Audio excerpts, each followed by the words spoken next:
अस्सलाम वालेकुम। आवाज़ पहुंच रही है सारे लोगों को? मेरी आवाज़ आप तक पहुंच रही है, जो लोग ज्वाइन किया है क्लास सेशन को? नहीं था। लास्ट टाइम एक ही कैंडिडेट मौजूद था क्लास के अंदर। लास्ट टाइम जो कॉन्सेप्ट पढ़ाया गया था, that was the concept of the रत का पढ़ाया गया था। वीडियो मैंने अपलोड कर दी थी। एक कंडीशन हमने अभी तक ये देखा था कि total share of the Z F oblique LCM बराबर आता है। लास्ट टर्न पर डिस्कशन किया गया था total share of the Z F oblique LCM अगर लेस देन वन आता है तो वो डॉक्ट्राइन ऑफ रिटर्न कहलाता है या रूल्स ऑफ रिटर्न कहलाता है। इसको रद्द कहा जाता है। तो इसमें मल्टीपल क्वेश्चंस लिए गए थे और उसमें इसको समझा दिया गया था। इसकी वीडियो अपलोड कर दी गई है। आज एक नया कॉन्सेप्ट लेंगे जिसको ऑल कहा जाता है। एन वाओ लाम,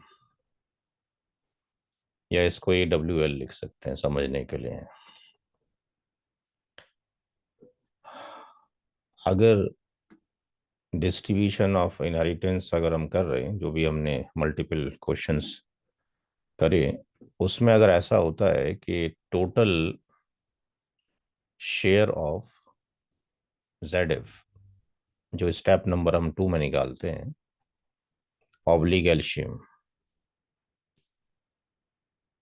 अगर ग्रेटर देन वन आता है तो ये कंडीशन जो कहलाएगी अकॉर्डिंग टू द इस्लामी कानून विरासत, वो ऑल कहलाएगी। तो क्या ऐसी कंडीशन भी एग्जिस्ट कर सकती है? क्योंकि आपने अभी तक तो इक्वल देखा था, लास्ट टर्न पे मैंने लेस देन भी दिखाया था, ग्रेटर देन भी हो सकती है। फॉर एग्जांपल समझने के लिए, किसी ने अपने पीछे जब उसकी डेथ हुई तो उसने अपनी वाइफ को छोड़ा, उसने अपने फादर को छोड़ा है, उसने अपने अपनी माँ को भी छोड़ा है, और लेट से उसकी 4 डॉटर्स हैं, और लेट से उसके 3 रियल ब्रदर हैं और 2 रियल सिस्टर्स हैं। इतने लोग मौजूद हैं, यानी डेथ ऑफ किसकी हुई? हस्बैंड की हुई है। तो जितना भी हमने 1 डेढ़ महीने में स्टडी किया, चूंकि सारे लोग पंक्चुअल नहीं रहे, इसलिए जाहिर सी बात है वो क्लास में वो इंटरेस्ट नहीं रहा जो कि होना चाहिए। ना बीच में कोई क्वेश्चन जनरेट होता है, ग्रुप पर मैसेज आते हैं तो वो इस्लामिक लॉज ऑफ इनहेरिटेंस के नहीं आते, वो सारे मैसेज जो कि जनरल मैसेज फॉरवर्ड किए जाते हैं वो होते हैं। तो 2 3 क्लासें हम और लेंगे, उसमें इसको फिनिश कर देंगे, चूंकि nobody is taking the deep interest. Wife जो कहलाती है वो जेडएफ होती है, प्राइमरी ईयर्स होती है हमेशा। मदर भी हमेशा जेडएफ है, प्राइमरी ईयर से। अगर डॉटर्स अकेली हैं, सन नहीं है, तो ये भी जेडएफ है, जबिल फ्रूज है, प्राइमरी ईयर से। फादर प्राइमरी ईयर से जबल फ्रूज है, और डॉटर की एग्जिस्टेंस में वो असबा भी है, यानी असबा भी नफसी जिसको कहा जाता है, सेल्फली रेसिडरी है। तो औलाद की मौजूदगी में वालिद साहब का 1/6 तो मिलेगा, लेकिन रेसिड्यू बचा तो आर भी मिलेगा। वाइफ को औलाद की मौजूदगी में 1/8 जाता है, और जो मदर है, माँ है, औलाद की मौजूदगी में उसको 1/6 जाता है। 2 या 2 से ज़्यादा डॉटर्स हों तो वो 2/3 में इक्वल शेयर्स होंगी। इसका मतलब हो गया कि ईच का जो शेयर हो जाएगा वो 2/3, और उसके 4 हिस्से कर दिए जाएंगे चूंकि 4 डॉटर हैं, 1/4। तो यहाँ से इसको अगर हम सिंप्लीफाई करेंगे 2 से, ये 4 कैंसिल हो जाएगा, 2 2 ज़ा 4, यानी 1/6 हो जाएगा हर एक डॉटर का। रियल ब्रदर और रियल सिस्टर अगर एग्जिस्ट करते हैं एक साथ, दैट इज नोन एज आसबा भी गैरी ही कहलाते हैं। बट इनका कोई शेयर नहीं होगा due to the existence of the father या grandfather. No share of, no share due to father, no share due to father, father की वजह से इनका कोई भी शेयर नहीं है। इसका मतलब ये हो गया कि जो टोटल शेयर ऑफ जेड हम निकालेंगे, जो स्टेप नंबर 2 में निकाला जाता है, तो यहाँ पर wife plus father plus mother plus 4 daughter. Wife का शेयर 1/8, वालिद साहब का 1/6 है, माँ का भी 1/6 है, और हर एक डॉटर का जो अभी आपने कैलकुलेट किया ईच का, दैट इज 1/6 है। 1/6, 2 टाइम्स, ये 3 टाइम्स, और ये 4 टाइम्स। ये वाला 1/6 मदर के लिए, ये 1/6 फादर के लिए। जब कोई भी 1/8 आता है तो एल्शियम जनरली 24 होता है। एंड 8 से 24 को कट करेंगे, 8 3 हो जाएगा 24, 6 4 यानी 4 एक बार, ये 2 बार, ये 3, ये 4, ये 5, ये 6, क्योंकि 1 2 3 4 5 6 बार ये है। तो 1 2 3 4 5 6, तो 4 6 24, और 3 कितना हो गया 27। तो इसमें हम देख रहे हैं कि इस केस के अंदर हम ऐसा नहीं कर सकते किसी का हिस्सा कम कर दें, क्योंकि कुरान करीम के अंदर ये मेंशन है, ये भी मेंशन है, ये भी मेंशन है, और 2/3 था इन 4 डॉटर का, तो हर एक का 1/6 हो गया। तो हमने देखा कि ये वैल्यू ऊपर की क्या हो गई, बढ़ गई। तो दैट्स वाई अगर इसको डिवाइड करें तो ये क्या हो गया, ग्रेटर देन 1 हो गया। It means it's a condition of क्या हो गई, ऑल हो गई। तो इसमें कुछ नहीं करना है, स्टेप नंबर 2 में ही सारा फिनिश हो जाएगा। हमें पूरी प्रॉपर्टी के कितने हिस्से करने, 27 हिस्से करने। अगर 27 लाख की प्रॉपर्टी है तो 3 लाख वाइफ को चले जाएंगे, 4 इसको चले जाएंगे वालिद साहब को, 4 मदर को, और 4 4 हर एक डॉटर को चला जाएगा। तो इस तरह भी कंडीशन एग्जिस्ट कर सकती है ऑल की। अब फॉर एग्जाम्पल दूसरा एग्जाम्पल ले सकते हैं, जैसे कि किसी की डेथ हुई, उसने अपने पीछे अपने हस्बैंड को छोड़ दिया, औलाद नहीं है, और अपने पीछे उसने 2 रियल सिस्टर को छोड़ दिया। तो सूरह निसा की आयत नंबर 12 में मेंशन है, जब औलाद ना हो तो हस्बैंड का हिस्सा कितना होगा, आधा होगा, यानी इजबुल फरूज है। और ये किसके अंदर है, 412 के अंदर मेंशन है, सूरह निसा की आयत नंबर 12। और रियल सिस्टर का जो शेयर है, दैट इज मेंशन इन दी 176 आयत, आखिरी जो आयत है सूरह निसा की। तो ये भी ZF हैं, 2 रियल सिस्टर हैं, इनका हिस्सा कितना हो गया, 2/3 हो गया, दोनों ही जबल फरूज हैं। अगर हम ये देखते हैं कि अगर हम हस्बैंड को 1/2 दे दें, आधा हिस्सा दे दें अगर हस्बैंड को, तो व्हाट विल हैपन, फिर इन 2 बहनों के लिए आधा हिस्सा बनेगा। वो कहेंगी कि हमारा तो 2/3 है। और अगर इनको 2/3 दे दें तो उसको फिर आधा कहाँ से दें। यानी अगर हमारे पास 100 रुपये हैं, 50 रुपये अगर हस्बैंड को दे दिए जाए और 50 रुपये इनको दें रियल सिस्टर को, तो रियल सिस्टर ही कहती है जी हमारा तो 2/3 बनता है। यानी 100 रुपये में से हमारे तो 66 रुपये बनते हैं, और आप हमारे को 50 रुपये दे रहे हैं। और हस्बैंड ये कहता है जी मेरा हिस्सा जो 50% है, मेरे को 50 दो।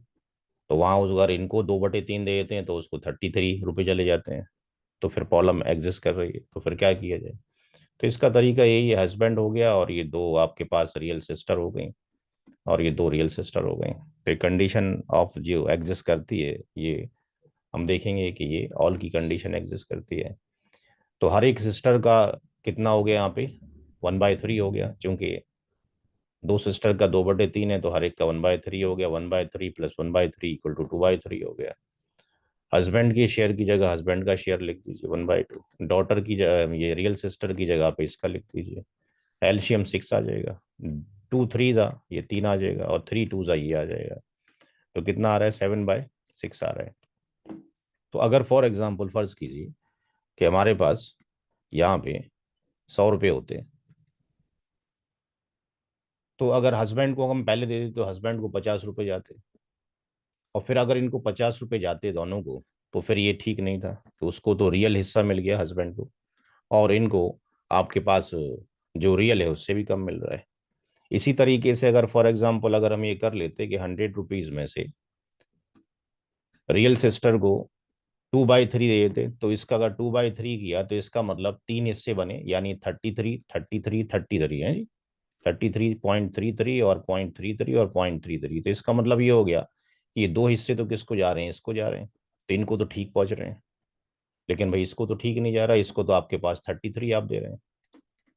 तो फिर सॉल्यूशन ये किया गया कि भाई ये कंडीशन जब ऑल की आएगी तो हम ये देखेंगे कि यहाँ पर ये जो वैल्यूज आ रही है, इन दोनों का एडिशन जो आ रहा है, हम उसको 100 को डिवाइड करेंगे किससे।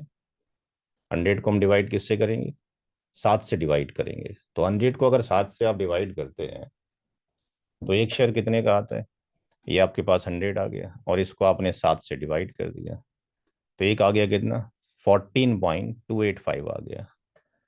तो ये आ गया 14.285 आ गया।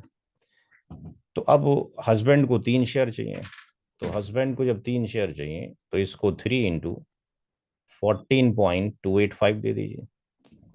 और इनको 2 चाहिए, तो 2 × 14.285। तो यहाँ पे सबका इक्वल आपके पास रेशियो के अंदर रिड्यूस हो जाएगा। यहाँ अगर हम देखते हैं तो इसको 3 × 14.285, इसको 50% नहीं जा रहा, यानी इसको 42 रुपये जा रहा है, 42.885 जा रहा है। इसको जा रहा है आपके पास 42.885 जा रहा है। और इनको अगर हम देखते हैं सिस्टर्स को, तो ये 14.285 मल्टीप्लाइड बाई 2, तो इनको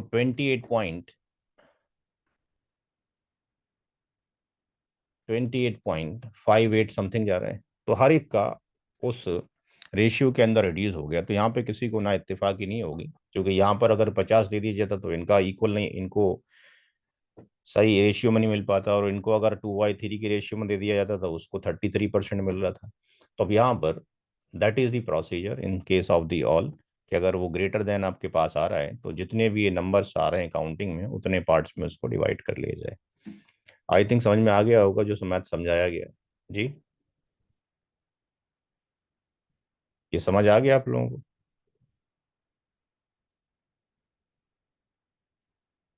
मेरी आवाज़ पहुंच रही है आप तक? रेडमी जी से कौन सर। जी जी। जी सर। रेडमी से कौन लॉगिन है, जावेद साहब हैं क्या?